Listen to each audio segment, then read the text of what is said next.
الحمد لله نحمده ونستعينه ونستغفره ونؤمن به ونتوكل عليه ونعوذ بالله من شرور أنفسنا ومن سيئات أعمالنا من يهده الله فلا مضل له ومن يضلله فلا هادي له وأشهد أن لا إله إلا الله وحده لا شريك له وأشهد أن محمدا عبده ورسوله أما بعد فأعوذ بالله من الشيطان الرجيم بسم الله الرحمن الرحيم وإذ أخذ الله ميثاق النبيين لما آتيتكم من كتاب وحكمة ثم جاءكم رسول مصدق لما معكم لتؤمنن به ولتنصرنه قال أقررتم وأخذتم على ذلكم إصري قالوا أقررنا قال فاشهدوا وأنا معكم من الشاهدين۔ آغاز آپ کی پیدائش کے بعد ہوا۔ حضرت شیس کی سیرت کا آغاز آپ کی پیدائش کے بعد ہوا۔ حضرت نوح کی سیرت کا آغاز آپ کی پیدائش کے بعد ہوا۔ حضرت ابراہیم کی سیرت کا آغاز آپ کی پیدائش کے بعد ہوا۔ حضرت اسماعیل کی سیرت کا آغاز آپ کی پیدائش کے بعد ہوا۔ حضرت اسحاق کی سیرت کا آغاز آپ کی پیدائش کے بعد ہوا۔ حضرت یعقوب کی سیرت کا آغاز آپ کی پیدائش کے بعد ہوا۔ حضرت یوسف کی سیرت کا آغاز آپ کی پیدائش کے بعد ہوا۔ حضرت عیسیٰ کی سیرت کا آغاز آپ کی پیدائش کے بعد ہوا۔ لیکن میں قربان جاؤں اے آمنہ تیرے یتیم لال کے کہ تیرے یتیم سیرت و عظمت کا آغاز آپ کی پیدائش سے پہلے ہوتا ہے، اور ابھی آپ پیدا نہیں ہوئے ہوتے ہیں، اور ابھی آپ دنیا میں تشریف نہیں لائے ہوئے ہوتے ہیں، اس سے پہلے ہی آپ کی سیرت کا آغاز ہو جاتا ہے۔ چنانچہ جب سرکار دو عالم صلی اللہ علیہ وسلم عالم ارواح ہی کے اندر ہوتے ہیں، اللہ رب العالمین آپ کی سیرت کا آغاز فرما دیتے ہیں۔ شان مصطفیٰ، رفعت مصطفیٰ کا، مقام مصطفیٰ کا، میثاق مصطفیٰ کا تمام انبیاء علیہ السلام کے سامنے اور تمام انبیاء علیہ السلام سے عظمت مصطفیٰ کا، عہد آخری کا وہ عہد نامہ لیتے ہیں جو آپ کی نبوت اور ختم نبوت کا دستاویزی ثبوت اور ترہ امتیاز بن جاتا ہے۔ دوستوں اور ساتھیوں، اللہ رب العالمین نے سرکار دو عالم صلی اللہ علیہ وسلم کی سیرت کا آغاز اس وقت فرما دیا تھا جس وقت کی نہ یہ زمین تھی، نہ یہ آسمان، نہ یہ چاند، نہ یہ سورج، نہ یہ ستارے، نہ یہ دن، نہ یہ رات، نہ یہ روشنی، نہ یہ تاریکی، کچھ بھی نہیں تھا۔ اللہ رب العالمین نے اس وقت سرکار دو عالم صلی اللہ علیہ وسلم کی سیرت کا آغاز فرما دیا تھا۔ چنانچہ اللہ رب العالمین کی طرف سے ایک کانفرنس کی جاتی ہے، ایک محفل سجائی جاتی ہے، ایک پروگرام کا انعقاد کیا جاتا ہے عالم ارواح کے اندر، اور تمام انبیاء علیہ السلام کو اللہ رب العالمین کی طرف سے یہ حکم ہوتا ہے کہ وہ تمام کے تمام پیغمبر اور رسول اس محفل میں اور اس پروگرام میں تشریف لے آئیں۔ میں وہ اس لیے کہ میں ان سے ایک معاہدہ لینا چاہتا ہوں، میں ان سے ایک اقرار لینا چاہتا ہوں، میں ان سے ایک حلف لینا چاہتا ہوں۔ اور خبردار کہ اس محفل کے اندر علماء نہ آئیں، فقہاء نہ آئے، محدثین نہ آئے، مفسرین نہ آئے، ائمہ نہ آئے، اولیاء نہ آئے، قطب نہ آئے، ابدال نہ آئے، اتقیاء نہ آئے، عربی نہ آئے، عجمی نہ آئے، کالے نہ آئے، گورے نہ آئے، تو عرض کیا گیا یا رسول اللہ آخر اس محفل کے اندر اور اس مجلس کے اندر کون تشریف لائے گا؟ تو اللہ رب العالمین کی طرف سے یہ اعلان کیا جاتا ہے کہ اس محفل میں اور اس پروگرام میں وہی تشریف لائے گا کہ جس کے پاس نبوت کا ٹکٹ ہوگا، کہ جس کے پاس رسالت کا ٹکٹ ہوگا۔ دوستو اور ساتھیوں، جب اللہ رب العالمین کی طرف سے یہ حکم دیا جاتا ہے تو تمام انبیاء علیہم السلام اس محفل میں اور اس پروگرام میں تشریف لے آتے ہیں، اور اللہ رب العالمین تمام انبیاء علیہم السلام کے تشریف لانے کے بعد اس چیز کی کارروائی شروع کرتے ہیں کہ جس کے لیے تمام انبیاء علیہم السلام کو بلایا گیا تھا۔ کس چیز کی کارروائی؟ شان مصطفیٰ کی کارروائی، رفعت مصطفیٰ کی کارروائی، مقام مصطفیٰ کی کارروائی، اور سچ تو یہ ہے کہ آپ کی نبوت اور ختم نبوت کی کارروائی۔ دوستو اور ساتھیوں، آپ کا جلسہ صدارت سے شروع ہوتا ہے، آپ کا جلسہ تلاوت سے شروع ہوتا ہے، آپ کے جلسے کا اسٹیج سیکریٹری اور ہوتا ہے، مقرر اور ہوتا ہے، لیکن آج کا جو اجلاس ہوتا ہے، آج کا اجلاس بڑی شان والا، آج کے اجلاس کا آغاز کرنے والا شان والا، سامعین شان والے اور مقرر شان والا، اور اللہ رب العالمین خود اس جلسے کا آغاز فرماتے ہیں، اور اللہ رب العالمین خود اس جلسے کے اندر تمام انبیاء علیہم السلام سے عہد لیتے ہیں، اقرار لیتے ہیں، اور اس طرح سے اس پروگرام کا آغاز کرتے ہیں۔ قرآن مجید نے اس کا بہت ہی اچھے انداز میں نقشہ کھینچا ہے کہ وَإِذْ أَخَذَ اللَّهُ مِيثَاقَ النَّبِيِّينَ، کہ جب اللہ رب العالمین نے خود تمام نبیوں اور رسولوں اور پیغمبروں سے عہد لیا،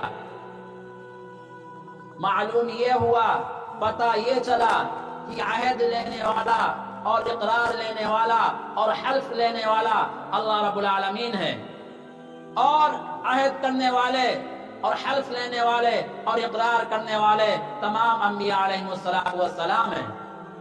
کیا عہد لیا، کیا اقرار لیا؟ لما آتیتکم من کتاب و حکمت، یہاں سے اس حلف نامے کی اور اس اقرار نامے کی عبارت شروع ہوتی ہے کہ میں تم کو اس شرط کے اوپر نبوت کتاب دوں گا اور حکمت دوں گا۔ وہ شرط کیا ہے؟ ثم جاءکم رسول مصدق لما معکم، کہ جب تمہارے پاس میرا رسول آئے جو مصدق ہوگا ان چیزوں کا جو کچھ تمہارے پاس ہے، مصدق لما معکم، کی جو تصدیق کرنے والا ہوگا ان چیزوں کی جو تمہارے پاس ہوں گی۔ کیا مطلب؟ کہ اگر نبوت ہوگی وہ اس کی تصدیق کرنے والا ہوگا، رسالت ہوگی وہ اس کا تصدیق کرنے والا ہوگا، اور صحیفہ ہوگا تو وہ اس کی تصدیق کرنے والا ہوگا، وحی ہوگی تو اس کا تصدیق کرنے والا ہوگا۔ معلوم یہ ہوا، پتہ یہ چلا، وہی صاحب کتاب ہوگا جس کی وہ تصدیق کرے گا، وہی صاحب نبوت ہوگا جس کی وہ تصدیق کرے گا، وہی صاحب رسالت ہوگا جس کی وہ تصدیق کرے گا، وہی صاحب صحیفہ ہوگا جس کی وہ تصدیق کرے گا، اور وہی صاحب وحی ہوگا کہ جس کی وہ تصدیق کرے گا۔ تمام انبیاء علیہم السلام کی طرف سے عرض کیا جاتا ہے کہ اے مولا کریم، آخر وہ رسول اور پیغمبر کون ہوں گے؟ تو اللہ رب العالمین نے ارشاد فرمایا کہ وہ رسول اور پیغمبر حضرت محمد رسول اللہ صلی اللہ علیہ وسلم ہوں گے، اور رب العالمین نے فرمایا کہ جب وہ تشریف لائیں گے تو تم کو دو کام کرنے ہوں گے، تمہیں دو باتوں پر عمل کرنا ہوگا۔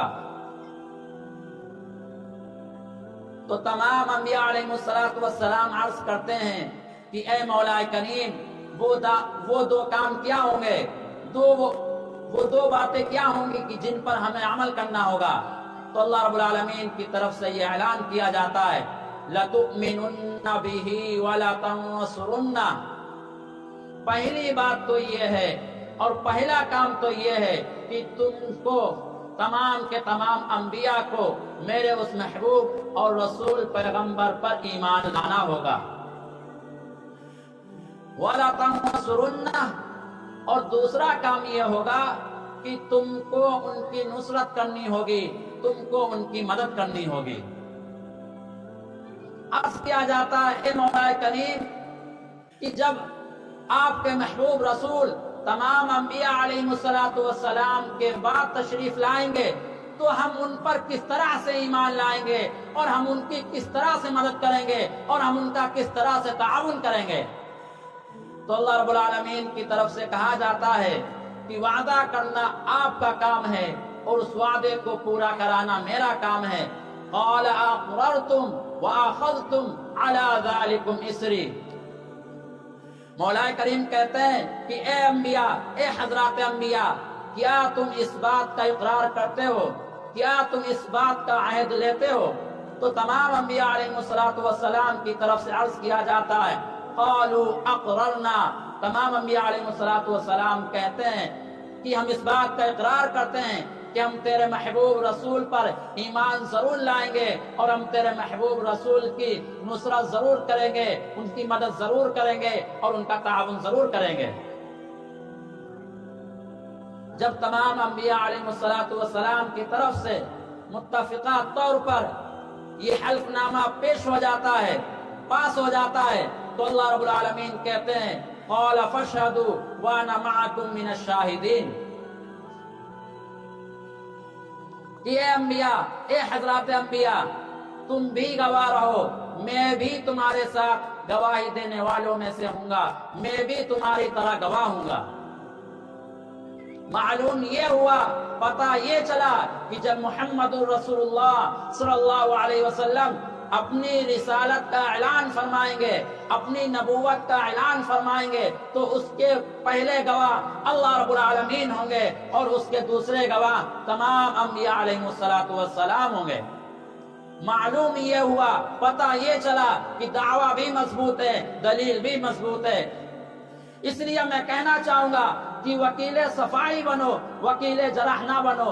وہ اس لیے کہ اگر اللہ پر جرح کرو گے تو فرعون بن جاؤ گے، اگر اللہ پر جرح کرو گے تو نمرود بن جاؤ گے، اللہ پر جرح کرو گے شداد بن جاؤ گے، اللہ پر جرح کرو گے شیطان بن جاؤ گے، اور اگر حضرات انبیاء علیہ السلام پر جرح کرو گے تو قوم فرعون کی طرح تباہ و برباد کر دیے جاؤ گے، قوم عاد کی طرح الٹ پلٹ کر دیے جاؤ گے، قوم سمود کی طرح نیست و نابود کر دیے جاؤ گے۔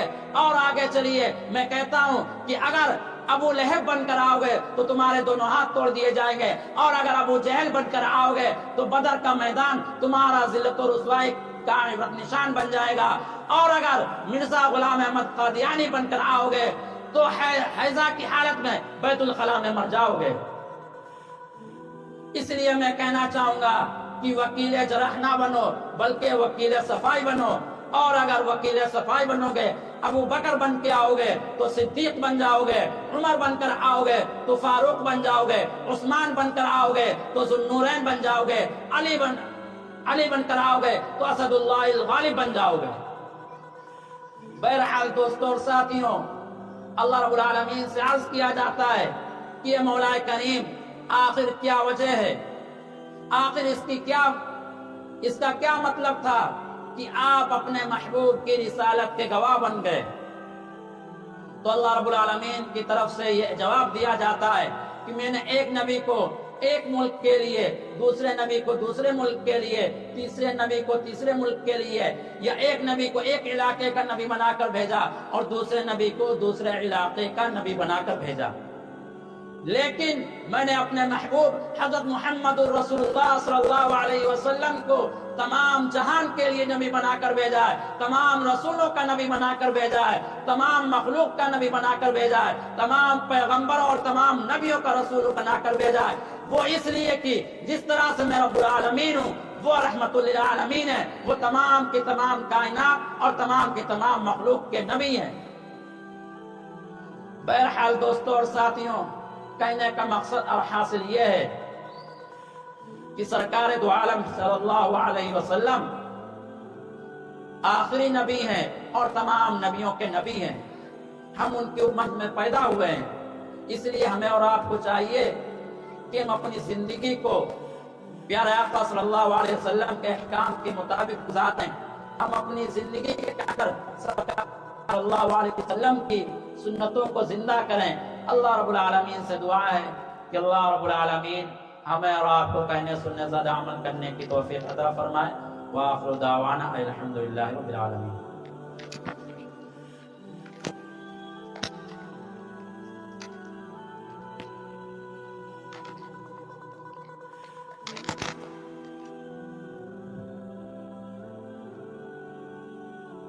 جزاکم اللہ احسن الجزاء. یہ تھے حضرت مولانا عبدالرزاق صاحب قاسمی، نائب امام مسجد اخلاص.